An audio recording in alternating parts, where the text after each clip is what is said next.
بسم اللہ الرحمن الرحیم۔ السلام علیکم ناظرین، welcome back to my YouTube channel. آج میں آپ صلی اللہ علیہ وسلم کی ولادت باسعادت کے کچھ اہم واقعات بتانے والی ہوں، جنہیں سن کر آپ کو بہت اچھا لگنے والا ہے۔ تو پلیز میرے اس ویڈیو کے ساتھ جڑے رہیے تاکہ آخر تک آپ کو بہت اچھا اور سکون ملے۔ آپ صلی اللہ علیہ وسلم کے بچپن کے واقعات، ان کی ولادت کے واقعات آپ کو معلوم ہو سکیں۔ اللہ تعالیٰ کے رسول حضرت محمد صلی اللہ علیہ وسلم مکہ میں شعیب بنی ہاشم میں عام الفیل 9 ربیع الاول 22 اپریل 571 عیسوی کو اس دنیا میں تشریف لائے۔ یہ بہار کا موسم تھا اور پیر کی ایک حسین اور بابرکت صبح تھی۔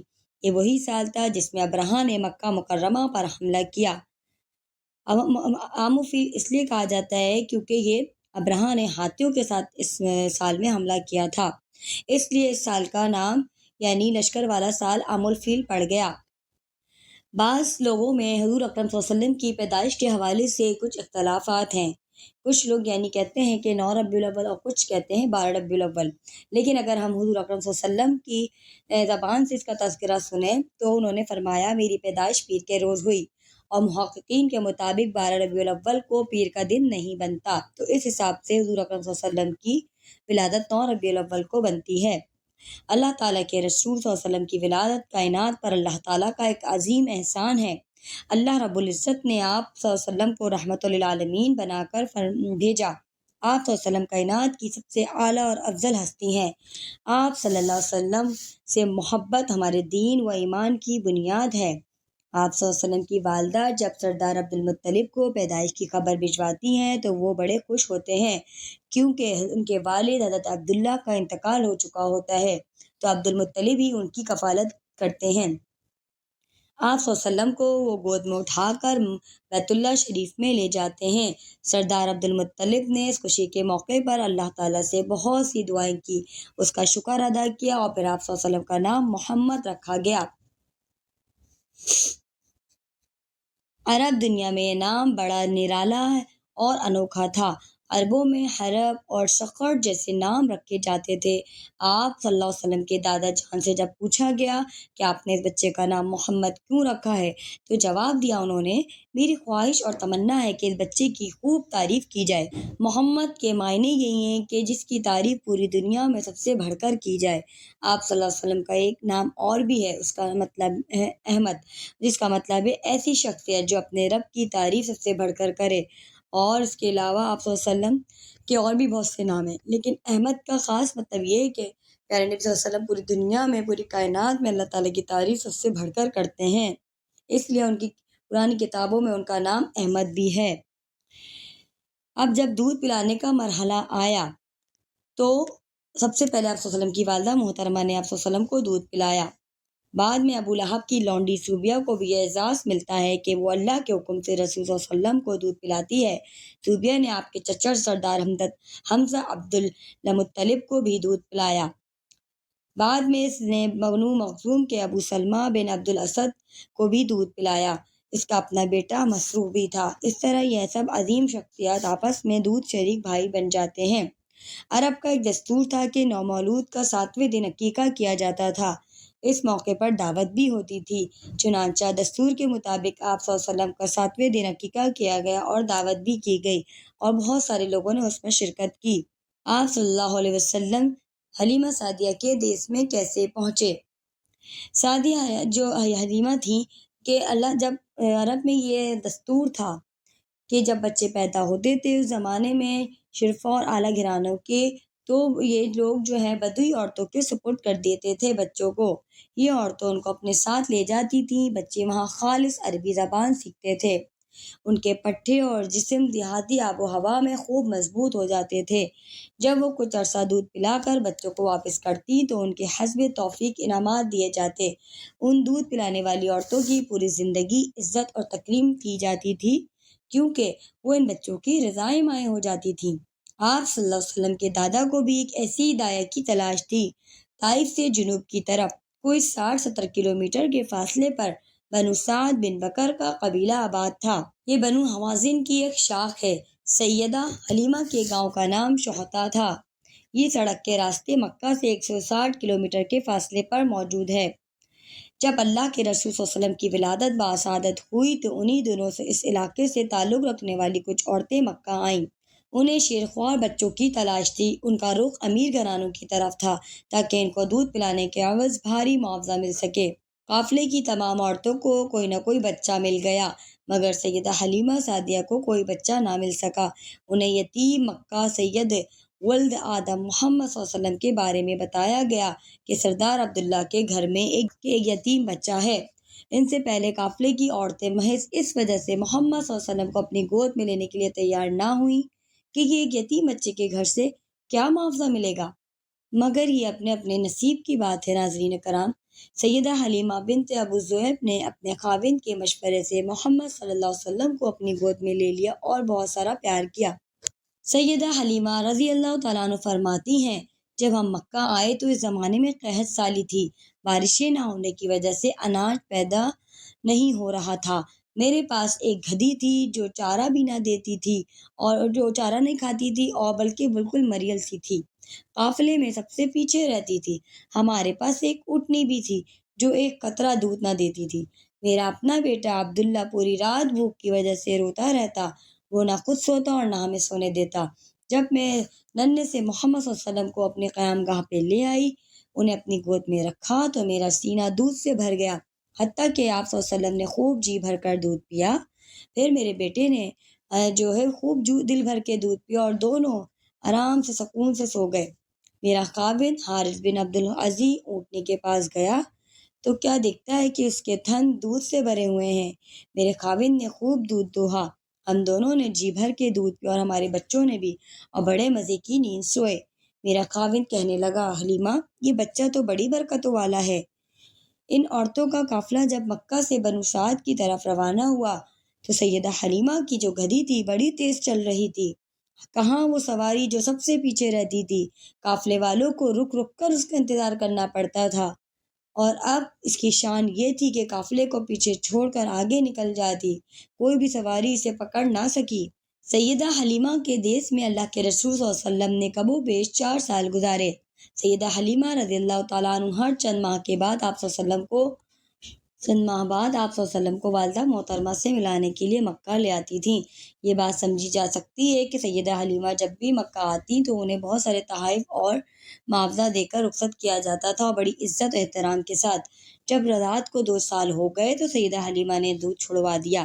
آپ صلی اللہ علیہ وسلم کے رضاعی بہن بھائی عبداللہ، انیسہ اور شیمہ تھے۔ شیمہ کا نام جدامہ تھا۔ یہ آپ صلی اللہ علیہ وسلم سے قدرے بڑی تھیں۔ یہ آپ صلی اللہ علیہ وسلم کو گود میں کھلایا کرتی، لوریاں دیتی تھیں۔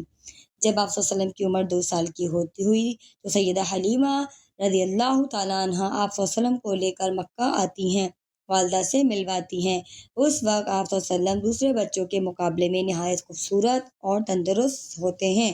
یہ وہ دور تھا کہ مکہ مکرمہ میں کوئی وبا پھیل جاتی ہے۔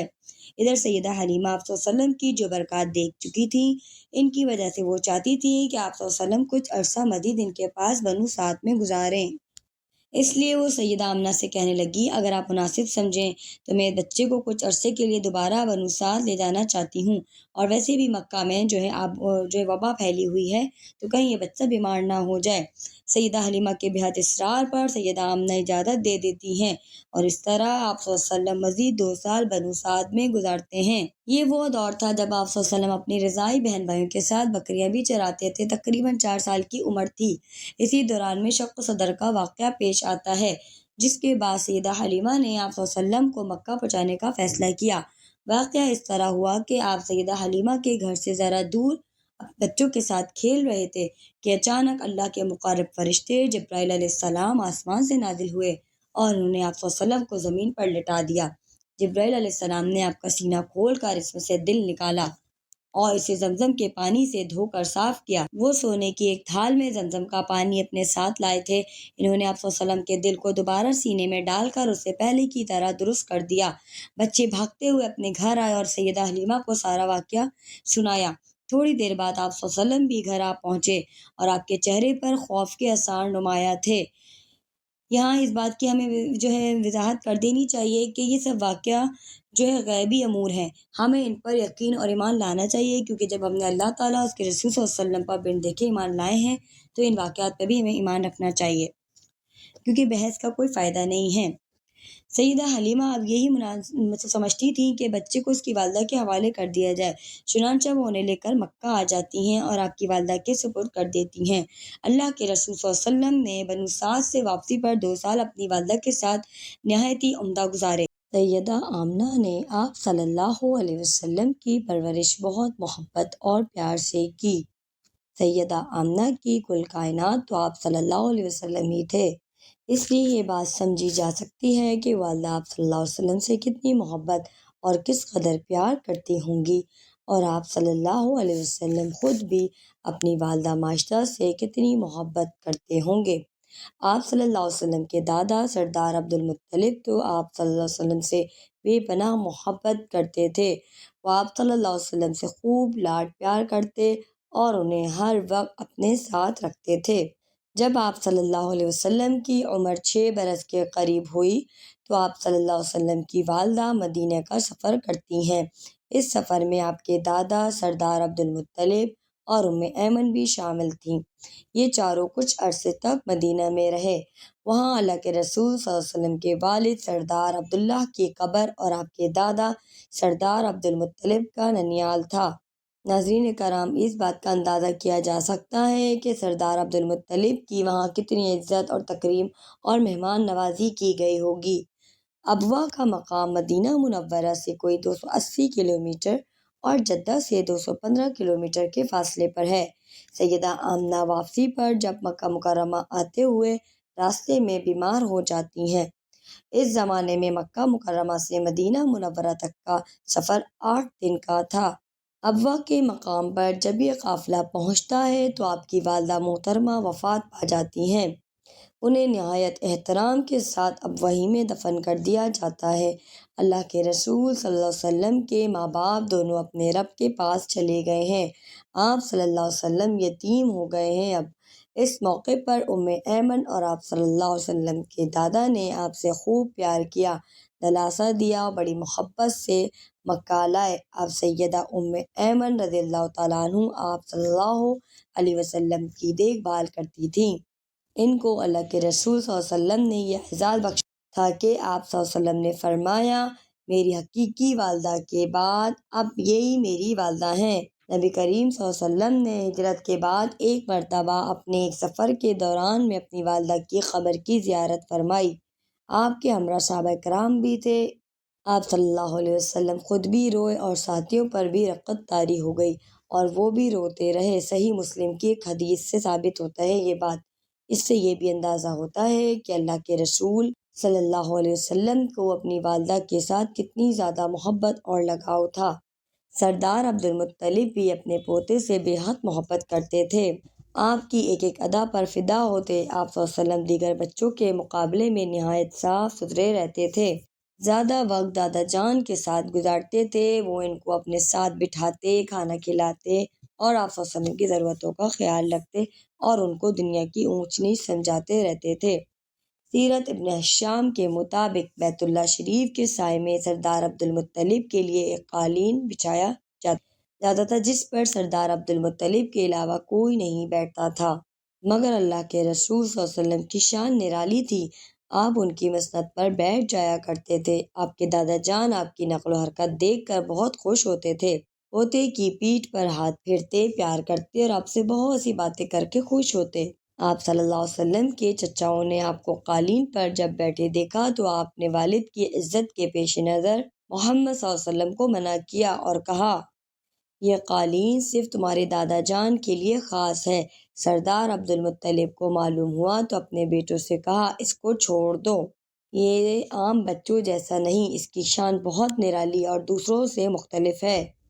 سردار عبدالمطلب کی عمر خاصی زیادہ ہو چکی تھی۔ پھر وہ وقت بھی آیا جب محمد صلی اللہ علیہ وسلم کو چھوڑ کر اگلے جہاں چلے گئے۔ اس وقت آپ صلی اللہ علیہ وسلم کی عمر مبارک صرف 8 سال 2 ماہ اور 10 دن تھی۔ سردار عبدالمطلب نے وفات سے پہلے آپ صلی اللہ علیہ وسلم کے چچا ابو طالب کو وصیت کی تھی کہ وہ اپنے بھتیجے کی پرورش کی ذمہ داری سنبھالیں گے اور ان کا ہر طرح سے خیال رکھیں گے۔ سردار عبدالمطلب نے اپنے پیارے بیٹے ابو طالب کو ان کی حضور اکرم صلی اللہ علیہ وسلم کی ذمہ داری سونپی تھی۔ سردار ابو طالب آپ صلی اللہ علیہ وسلم کے والد سردار عبداللہ کے سگے بھائی تھے۔ ان دونوں کی والدہ ایک ہی تھیں۔ انہوں نے اور ان کی اہلیہ سیدہ فاطمہ بنت اسد رضی اللہ تعالیٰ عنہا نے آپ صلی اللہ علیہ وسلم سے خصوصی محبت کی۔ ان کی عمدہ تربیت اور پرورش میں کوئی کسر نہ چھوڑی۔ حالانکہ ان کی مالی حالت اچھی نہ تھی، مگر اس کے باوجود بھی انہوں نے آپ صلی اللہ علیہ وسلم کا بہت زیادہ خیال رکھا۔ اللہ تعالیٰ نے بھی ان کے مال میں خوب برکت کر دی۔ تھوڑا سا کھانا پورے گھرانے کے لیے کافی ہو جایا کرتا تھا۔ یوں بھی آپ صلی اللہ علیہ وسلم صبر و قناعت کا نمونہ تھے۔ جو کچھ مل جاتا خوش دلی سے کھا لیتے اور کبھی بھی منہ نہ بناتے تھے۔ اللہ کے رسول صلی اللہ علیہ وسلم کی عمر مبارک جب 12 سال کی ہوئی تو آپ صلی اللہ علیہ وسلم اپنے چچا سردار ابو طالب کے ساتھ شام کے سفر پر تشریف لے جاتے ہیں۔ بصرہ نامی شہر اس وقت تجارت کا بہت بڑا مرکز تھا۔ یہ قدیم ترین شہر شام اور اردن کی سرحد پر واقع ہے۔ بلا شبہ صدیوں پرانا شہر ہے یہ۔ بصرہ میں بحیرہ راہب سردار ابو طالب سے کہنے لگا، ان کو شام کے علاقے میں نہ لے جائیں، کیونکہ انہیں یہودیوں اور رومیوں سے بہت زیادہ خطرہ ہے۔ سردار ابو طالب نہایت سمجھدار اور دور اندیش انسان تھے۔ انہوں نے راہب کا مشورہ مان لیا اور آپ صلی اللہ علیہ وسلم کو ایک قافلے کے ساتھ واپس مکہ بھیج دیا۔ اللہ کے رسول صلی اللہ علیہ وسلم کا بچپن بڑا پاکیزہ اور صاف ستھرا تھا۔ آپ صلی اللہ علیہ وسلم نے کبھی جھوٹ نہیں بولا۔ آپ ہمیشہ سچ بولتے تھے اور ہمیشہ صاف ستھرے رہتے تھے۔ بتوں سے شدید نفرت کرتے تھے۔ آپ نے کبھی ان کو سجدہ نہیں کیا، نہ ہی ان کے سامنے رکھے ہوئے نذرانوں میں سے کبھی کچھ کھایا۔ اہل محلہ اور اہل مکہ آپ صلی اللہ علیہ وسلم سے شدید محبت کرتے تھے۔ بچپن میں آپ صلی اللہ علیہ وسلم نے چند قیرات کے عوض اہل مکہ کی بکریاں بھی چرائیں۔ قیرات 1 دینار کا 24واں حصہ ہوتا ہے۔ یہ بات ذہن میں رکھنی چاہیے کہ بکریاں چرانا انبیاء علیہ السلام کی سنت ہے۔ اللہ کے رسول صلی اللہ علیہ وسلم کا ارشاد ہے، ہر نبی نے بکریاں ضرور چرائی ہیں۔ ناظرین کرام، میں امید کرتی ہوں آج آپ کو ویڈیو اچھی لگی ہوگی کہ پیارے نبی صلی اللہ علیہ وسلم کی بچپن کے واقعات ہیں۔ ہمیں جاننا چاہیے پیارے نبی صلی اللہ علیہ وسلم کی زندگی کے بارے میں۔ تو امید کرتی ہوں اچھی لگی ہوگی۔ پلیز لائک، سبسکرائب اور شیئر کرنا نہ بھولیں تاکہ اور اچھی ویڈیوز آپ کو ملتی رہیں۔ جزاک اللہ خیراً۔ اللہ حافظ۔